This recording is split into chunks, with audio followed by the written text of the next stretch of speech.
بسم اللہ الرحمن الرحیم۔ السلام علیکم۔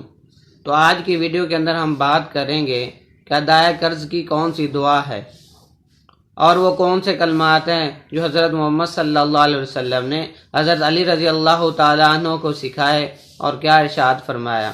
ایک دفعہ حضرت محمد صلی اللہ علیہ وسلم نے حضرت علی رضی اللہ تعالیٰ عنہ کو فرمایا، جس کا مفہوم ہے کہ اگر تو یہ کلمات پڑھتا رہے تو چاہے پہاڑ کے برابر بھی قرضہ ہو تو وہ قرضہ ادا ہو جائے گا اور اللہ تبارک تعالیٰ اس قرضے کو ادا کرنے کے اسباب پیدا کر دیں گے۔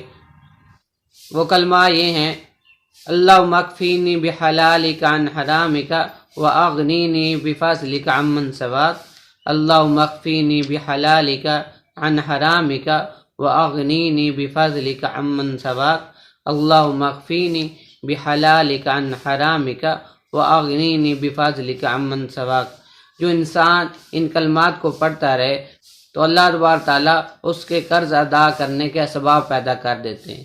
تو اللہ تبارک تعالیٰ ہمیں عمل کرنے کی توفیق عطا فرمائے، آمین۔